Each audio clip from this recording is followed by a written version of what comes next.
নমস্কাৰ বন্ধুসকল, 9 health care tips Assamese চেনেললৈ আপোনালোক সকলোকে স্বাগতম জনাইছোঁ। আজি আলোচনাৰ বিষয় হৈছে জোতা খুলিলে ভৰিৰ পৰা ওলোৱা দুৰ্গন্ধ কেনেকৈ দূৰ কৰিব পাৰি।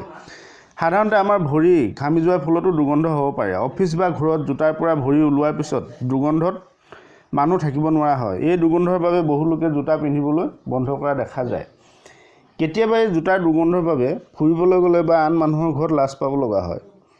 জোতা খুলিলে ভৰিৰ দুৰ্গন্ধ দূৰ কৰা সহজ উপায়ৰ বিষয়ে জানো আহক। জোতা পিন্ধাৰ আগত তেজপাত 1 বা 2খন জোতাত ভৰাই পিন্ধিলে আপোনাৰ ভৰিৰ দুৰ্গন্ধ নাইকিয়া হয়। এনেকৈ প্ৰতিদিনে বেলেগ বেলেগ তেজপাত ব্যৱহাৰ কৰিব। তেজপাতটো খালি শুকান হ'ব লাগিব, কেঁচা হ'লে নহ'ব। তেজপাত আমি চাহ আৰু অন্যান্য খোৱা খাদ্যত ব্যৱহাৰ কৰা হয়।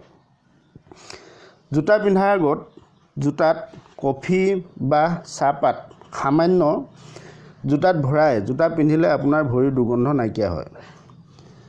অলপ পানী গৰম কৰি তাত নিমখ দিব লাগে। সেই পানী গৰম ক্ষয় কৰিব পৰা হ'লে ভৰি দুখন সেই পানীত 5 মিনিট বা 10 মিনিট ডুবাই ৰাখিব। এনেকৈ 7 দিন ব্যৱহাৰ কৰিলে আপুনি সুফল পাব। এই টিপছটো আপোনাৰ বিষ হ'লে ভৰিত ব্যৱহাৰ কৰিব পাৰিব। শেষত আপোনালোকলৈ অনুৰোধ, যিসকলে মোৰ চেনেলটো এতিয়ালৈকে ছাবস্ক্ৰাইব কৰা নাই, ছাবস্ক্ৰাইব কৰিব, লাইক কৰিব, শ্বেয়াৰ কৰিব, কমেণ্ট কৰিব। আজিলৈ ইমানে, ধন্যবাদ।